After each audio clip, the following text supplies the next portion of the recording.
সকাল থেকে রাতের রুটিন অনেকটা পরিশ্রম হলেও বাগান থেকে শাক সবজি তুলে রান্না করলাম, সাথে সংসারের কাজকর্ম। রাধে রাধে বন্ধুরা, কেমন আছো তোমরা সবাই? আশা করি ভীষণ ভালো আছো, আমরাও কিন্তু খুব ভালো আছি। আজকে হচ্ছে মঙ্গলবার, তোমাদের সাথে নিয়ে আজকের ব্লগটা শুরু করছি। সাথে থেকো, আজকের ব্লগটা তোমাদের খুব ভালো লাগবে। তো যাই হোক, ডিম সেদ্ধ বসিয়ে কাজকর্ম শুরু করছি। তো বিছানাটা ভালো করে গুছিয়ে নিচ্ছি। আজকের থেকে কিন্তু আমরা কি বলবো, এই দিকটা যে দিকটা ডিজাইন আছে ওই দিকে তো মাথা দিতাম, এখন ওই দিকটা মাথা দিচ্ছি না, এই জানলার এই সাইডটা মাথা দিচ্ছি। আসলে প্রচণ্ড অসুবিধা হচ্ছিল শুতে, চাপাচাপি হচ্ছিল, তো আর আমার একটু অসুবিধা হচ্ছিল, কারণ চাপাচাপিতে শুতে পারছিলাম না। তো সেই কারণে এবার থেকেই ভাবছি এভাবেই ঘুমাবো। আগে তো ওভাবেই ঘুমাতাম, ওই সোজাভাবেই ঘুমাতাম, তো খাটে লম্বালম্বিভাবে ঘুমানো হতো, কারণ অসুবিধা হতো না, আগে হয়ে যেত। কিন্তু এখন না এরকম হয়েছে, চাপাচাপিতে শুতে পারি না, আবার বাবানের পায়ের সাথে আমার লেগে যাবে কিনা পেটের সাথে, তো সেটা ভেবে আর কি হচ্ছে, এইভাবেই এখন শোয়া হচ্ছে। একটু খোলামেলায় শুতে পারলে ভালো লাগে, তো সেই জন্য ভাবেই ঘুমানো হচ্ছে এখন। আজকে থেকে শোয়া হলো, এতদিন কষ্টই হয়েছে। তো বাবানের বাবাকে বলার পর তো বাবানের বাবা বললো এইভাবেই শুতে বললো। তো যাই হোক, এদিকে বিছানাটা তুলে নিয়েছি, তো ভাবলাম না বাগানের শাকগুলো তুলে নিয়ে, আর সকাল সকাল না রোদ্র উঠে গেছে দেখো, তো ভাবলাম তুলে ফেলি। আর এই বাগানে এসে না কি বলবো, এত মশাই ধরছে আমাকে, প্রচুর মশা ছিল। আর এদিকে কয়েকটা বেগুন ছিল গাছে, আর গাছগুলো না তুলে ফেলতে হবে, নতুন করে লাগাতে হবে বেগুনের গাছগুলো। বেগুন এবার হলোই না, ওই হচ্ছে সাদা বেগুনগুলো লাগিয়েছিল, ভেবেছিলাম কালো বেগুন আনবে, তো কালো বেগুন না এনে সাদা বেগুন লাগিয়েছে। হয়েছে দুটো একটা মাঝে মধ্যে, কিন্তু সেরকম হয়নি। আগে তো কালো বেগুন কত হতো, তো ভেবেছি সব তুলে আবার লাগাতে হবে। আর তার মধ্যে এত ঘাস হয়েছে, এখন আর বাগান নেই, ঘাসে ভর্তি হয়ে গেছে। এদিকে আমি তাড়াতাড়ি করে শাকগুলো তুলছিলাম, বেগুন আর শাক এগুলোই আজকে রান্না করব, বেগুন দিয়ে মাছের ঝোল করব আর শাক রান্না করবো, পাট শাকগুলো। আর পাট শাকের গাছগুলো এত বড় হয়েছে, তুলতে গেলে সমস্যা, এত মশায় ধরে, আমার তো কতক্ষণ হাত চুলকেছে এই শাক তুলতে গিয়ে। তো যাই হোক, আবার চলে আসলাম ঘরে ফিরে কাজ করতে। ওইদিকে আমার ডিমটাও সেদ্ধ হয়ে গেছে, তো রেখে দিয়েছি, একটু পরে গিয়ে ছিলব। এদিকে আগে গোছ গাছটা করে নিই, আর ঝাড়ঝাঁটা সব কিছু বাবানের পাপা দিয়ে দিয়েছে। তো যাই হোক, এদিকে সব কিছু গুছিয়ে নিচ্ছি। এই প্যাকেটে ওষুধ আছে আমার জন্য, অনলাইন থেকে নিয়েছে, তো সেগুলো আবার রেখে দিলাম ওখানে। ডাক্তার যে ওষুধগুলো দিয়েছে না, ওগুলো ধরো কিছুটা নেওয়া হয়েছিল ওষুধের দোকান থেকে, আর বাকি কিছুটা যেগুলো হয়তো 1 মাসের বা 2 মাসের দিয়েছে খেতে হবে, তো সেগুলো অনলাইন থেকেও বাবানের পাপা নিয়ে নিয়েছে। তো যাই হোক, ওখান থেকেই কালকে দিয়ে গেছে। তো বাবানের জন্য একটা সাবান ছিল, বাবানের জন্য একটা লোশন ছিল, আর আমার জন্য হচ্ছে ওষুধ ছিল, তো সেগুলো একটু গুছিয়ে রাখলাম। তো এই যে বিছানাটা একটু গুছিয়ে নিচ্ছি এই ঘরের। এই যে বাবান টিভি দেখে, তো সারাক্ষণ বিছানার মধ্যে রিমোট পড়ে থাকবে, আর বিছানার চাদর বিছানার উপর তো গড়াগড়ি খাইও, সারাক্ষণ বিছানার মধ্যে শুয়ে টিভি দেখে, যেটুকু টাইম পায় সেই ততটুকু টাইম, তো ওইভাবেই হচ্ছে ছড়িয়ে ছিটিয়ে সব কিছু রেখে দেবে। তো বিছানাটা গুছিয়ে নিয়ে এখন সোফাটা গুছিয়ে নিয়েছি। কালকে এসেছিলো একটা দিদি জামাইবু, এসেছিলো ধর্ম দিদি জামাইবু। তো যাই হোক, ওরা আসার পর এই যে সোফাতে বসে না সারা সোফাতে বসে কভার টভারগুলো একদমই খুলে পড়েছিল, সরে গেছিলো। তো রাত্রিবেলা আর গোছায়নি, অনেক রাতেই ওরা গিয়েছে, রাতে খাওয়া দাওয়া করে, তো সেই কারণে হচ্ছে ও একটু কুচকে গেছিলো, ওটা আর রাত্রেবেলা ঠিক করিনি। তো এখন ঠিক করে নিচ্ছি, এখন বেসিনটা একটু পরিষ্কার করে নিচ্ছি। কালকে রাতে রুটি করেছিলাম, রুটি খেয়েই গেছিলো ওরা। রাত্রেবেলা মাঝে মধ্যে রুটি করি, আবার কোনো দিন ভাত থাকে ভাত করি, যেদিন যেরকম ইচ্ছা হয়, শরীরের ওপরে যেদিন যেরকম চাই সেরকম। তো এদিকে বেসিনটা পরিষ্কার করে নিলাম, নিয়ে তো আবার একটু হাতটাও আমি ধুয়ে নিয়েছি, নিয়ে তারপরে চলে এসেছি। এখন যেহেতু সব কাজ হয়ে গেছে মোটামুটি, তো ভাবলাম ডিমটা খেয়ে নিই। তো ওইদিকে আমি ডিমটা ছিঁড়ে নিচ্ছি, ডিমটা তো অনেকক্ষণ আগেই সেদ্ধ হয়ে গেছে। একটা বাবানকে দেবো, একটা আমি খাবো। বাবানের বাবা খেতে চায় না ডিম সেদ্ধ, তো ওর জন্য আর করা হয় না, আগে তো করতাম, তো খায় না দেখে এখন বাদ দিয়ে দিয়েছি অনেক দিন ধরে। তো ডিম সেদ্ধ আর ড্রাই ফ্রুটস খাচ্ছি, খেয়ে দিয়ে বাবানকে দিয়েছি, বাবানও খেয়েছে। তো ভাবলাম শাকটা বেছে নিই।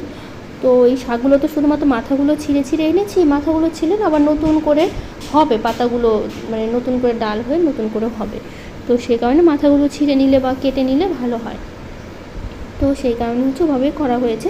আর শাকগুলো এখন পাতাগুলো ছিঁড়ে নিচ্ছে। আর এই তিতা পাতা না, যেগুলো একদমই কচি পাতা থাকে সামনের দিকে, ছোটো ছোটো যে কচি পাতাগুলো, ওগুলো না বেশি তিতা হয়, ওগুলো যদি দেই না তরকারিটা শাকটা বেশি তিতা করবে, তো সেই জন্য একদম কচি পাতাগুলো ফেলে দিচ্ছি, আর হচ্ছে একটু বড়গুলো নিচ্ছি, যেহেতু একদম মাথারগুলো ছিঁড়েছি, নিচেরগুলো তো আর তুলিনি, তো শাকগুলো কচিই আছে। তো এইদিকে শাকগুলো বেছে নেব, নিয়ে তারপরে রান্না করব। তো এইদিকে আবার চলে আসলাম রান্নাঘরে। মাছটা আমি সকালবেলা বের করে জলে ভিজিয়ে রেখেছিলাম, যেহেতু ফ্রিজে ছিল তার জন্য সকালে না ভিজিয়ে রাখি। আর এই যে বেগুনগুলো নিয়েছি, আর বেগুনের যে দাম এখানে আমাদের এখানে তো প্রচুর দাম, 80 টাকা কিলো বেগুন। তো যাই হোক, বেগুন যে কটা আছে ছোটো ছোটো, তো সব কটা দিয়ে রান্না করে ফেলবো। আর মাছের ঝোল তো বাবা বেগুন দিয়ে ভীষণ পছন্দ করে, ওর নাকি খুবই ভালো লেগেছে, কিন্তু আমার আবার ভালো লাগে না, কিন্তু মাঝে মধ্যে ওর পছন্দ মতো আমি করি, ভালো লাগে আমার ওর পছন্দ মতো রান্না করতে। মানে বেশিরভাগ বাবানের বাবার পছন্দেই রান্না করাই হয়, তো আমার ওর মধ্যে হয়ে যায়, নিজের পছন্দও করি। তো যাই হোক, এদিকে বেগুনগুলো কেটে নিচ্ছি, আর শাকটা তো হয়ে গেছে, আর আলুগুলো ছেড়ে নেবো। মানে শাকটা আমি সেই পেঁয়াজ দিয়ে ঝোলই করবো, ওভাবে আমার খেতেই ভালো লাগে। আর ডাল রান্না করলে অবশ্যই আমি ডাল দিয়ে শাক করে ফেলি, সঙ্গে সঙ্গে হয়ে যায়। তো যেহেতু আজকে ডাল রান্না করবো না, সেই কারণে। তো যাই হোক, এদিকে রান্না করতে করতে কমেন্টগুলো পড়ে নিই। অর্চনা হালদার দিদিভাই বলেছে, খুব সুন্দর হয়েছে ভিডিওটা, আমরা ঘট কচু বলি। ও আচ্ছা, অনেকেই বলে, আমরা আবার মুথা কচু বলি, মুথা কচুই বলে এখানে। তো যাই হোক, আর যেটা ওটার সাথে গায়ে ছোটো ছোটো কচুগুলো লাগে ওটা তো গাঠি কচু, আর বড়টা হচ্ছে মুথা কচু বলে। তো যাই হোক, সুলতানা দিদিভাই বলেছে, তোমার আজকে রান্নাগুলো খুব সুন্দর হয়েছে। থ্যাংক ইউ দিদিভাই, অনেক ভালোবাসা। আর বলেছে জয় অ্যান্ড মম চ্যানেল থেকে বলেছে, তুমি সবসময় এক তরকারি করো না, অনেক পদ রান্না করো। আসলে কি বলো তো, ওই রান্না করতে করতে না হয়ে যায় অনেক কিছু। যেরকম মাছের ঝোল করলে তার সাথে সেরকম কিছু মানে এক পদই বেশি করি, দু রকমই হয়ে যায় তখন, 2 রকম কি 3 রকম। আর ডাল করলে তখন না কী হয় বলো তো, ডাল হচ্ছে বাবা শুধু ডাল দিয়ে খেতে পারে না, সাথে একটা সবজি টাইপের কিছু একটা লাগে। আমার ওই ভাজা জিনিস আমার পছন্দ করে না একদমই বাবানের বাবা। তো ডালের সাথে না যে কোনো একটা সবজি, বা বলতে গেলে একটা নিরামিষ তরকারি বলো, বা যে কোনো একটা তরকারি একটা করতেই হবে সাথে, তাহলে ওর খেতে সুবিধা হয়। আর যদি শুধু ডাল বা শুধু আলু সিদ্ধ করে ফেললাম, বা কিছু একটা ভাজা করে ফেললাম, তো ওরা ওটা কখনো খেতে চায় না। আর ভাজা জিনিসও পছন্দ করে না একদম, খুব রেগে যায়। আমাদেরই মানা করে, বেশি ভাজার সময় তেল দিতে হয় না, বেশি তেল লাগে, তো তেলের জিনিস তো বেশি খাওয়া উচিত নয়, তো ভাজা পোড়া এমনিতে বেশি খাওয়া উচিত নয়। তো সেই জন্য ও পছন্দ করে না। ও খায়, আমি দিলে একটু একটু খায় না তা না, কিন্তু ওই পছন্দ করে না অতটা, ও না দিলে আরও ভালো, এরকম আর কি। আমার বাবানের আবার কী হয়, ডালের সাথে ওই যে সবজি খাওয়াতে গেলে সাথে কিছু ভাজা টাজা করে দিলে ওর আবার একটু সুবিধা হয়, ডাল ভাজা দিয়েও খেলো আর সবজিটাও সাথে খুশি মনে খেলো। আবার যদি ডালের সাথে শুধু সবজি যদি খাওয়া হয়, ভাজা ঠাজা কিছু ওর পছন্দ মতো কিছু না থাকে, তখন আবার একটু মনটা মানে অতটা খুশি মনে ভাতটা খায় না। তো এই হয়ে গেছে জ্বালা, এক একজনের এক এক রকম লাগে, তো সেই কারণে ওই রকম 2 রকম 3 রকম হয়েই যায়, মানে 3 রকম বেশিরভাগ হয়েই যায়, আমার 2 রকম খুব কম হয়। তো যাই হোক, আজকে 2 রকমই করছি, মাছের ঝোল করবো আর শাক করবো। তো এই কারণে না ওই বেশি রান্না হয়ে যায়। তো আমারও হয়ে গেছে ওরকম, আমারও একটু ভাজা টাজা হলে খেতে সুবিধা হয়, তো সেই কারণে ওরকম হয়ে যায়, মানে আমারও ওরকম হয়ে যায়। তো যাই হোক, আমার আর বাবানের স্বাদ হয়ে গেছে একরকম, বাবানের বাবার মুখের স্বাদ হয়ে গেছে আলাদা রকম। তো সেই মানে হয়ে গেছে, সেই জন্য ওরকমভাবে মানে 2-3 রকম হয়ে যায় রান্না করা। তো যাই হোক, অনেক কিছু বলে ফেললাম। তো এদিকে আমি বেগুনটা তো ভেজে তুলে নিয়েছি, বেগুন দিয়ে যেহেতু মাছের ঝোল করবো। আর এইদিকে আমি আলুটা ভেজে নিয়েছি, এর মধ্যে দিলাম টমেটো, আর এখন আমি দিয়ে দেবো হচ্ছে বেটে রাখা হচ্ছে মশলাটা, আমি দিয়ে দেবো, দিয়ে ভালো করে কষিয়ে নেবো। এর মধ্যে দিয়েছি আদা জিরা লঙ্কা, যেরকম মানে রেগুলার মশলাগুলো হয় সেগুলো দিয়েই রান্না করি। তো যাই হোক, এদিকে ভালো করে আমি এখন কষিয়ে নেব।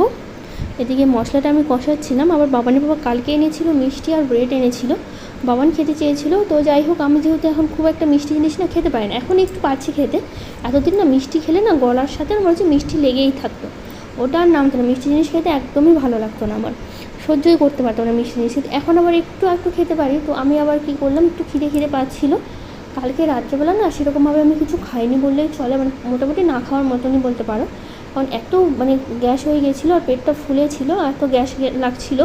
রাত্রেবেলা আমি খাইনি, মানে নিয়েছিলাম খেতে, 2-3 বার মুখে দিয়ে আর খেতে পারিনি। তো যাই হোক, এত মানে গ্যাসের ওষুধ প্রতিদিন তো সকালবেলা একটা করে গ্যাসের ওষুধ না খেলে থাকতেই পারি না, গ্যাসের ওষুধ খেতেই হয়। তারপরেও রাত্রেবেলা এরকম সমস্যা হয়েছিল, তো সেই কারণে না রাত্রেবেলা খেতে পারি না, প্রচুর খিদে পেয়েছিল। তো ওইদিকে ডিম খেলাম, তো এত খিদে পেয়েছে, তো ভাবলাম তাহলে একটু 3টে ব্রেড আর একটা মিষ্টি খেলাম, কারণ রান্না হতে আমার খিদেটা আরও পেয়ে যাবে। তো কারণ রান্না হওয়ার সঙ্গে সঙ্গে আমি ভাত খেয়ে নিই, তো আজকেও সেভাবেই খাওয়া হয়েছে। তো ওইদিকে মাছের ঝোলটা আমার হয়ে গেল, হয়ে যাওয়ার পর তো এইদিকে আমি পাট শাকটা করছি, মানে যেভাবে করি আর কি পেঁয়াজ দিয়ে ঝোল সেভাবেই করছি, কারণ এভাবে খেতেই আমার না বেশি ভালো লাগে, একটু হালকা হালকা তিতা লাগে, খেতে বেশ ভালোই লাগে। আবার একটা মাছের মাথাটা দিয়ে ভাজা করলেও ভালো লাগে, মাছের মাথা অবশ্য ছিল একটা, আমি আবার ঝোলেই করেছি, ওটা আলাদা করে ভাজা করিনি আমি। তো এইদিকে বাবান খাবে, মানে খাবে বলতে গেলে টিফিনে নেবে, ও ডিম টোস্ট নিয়ে যাবে টিফিনে। তো ব্রেডগুলো ছিল ছোটো তবু আমি 2টো দিয়েই করলাম।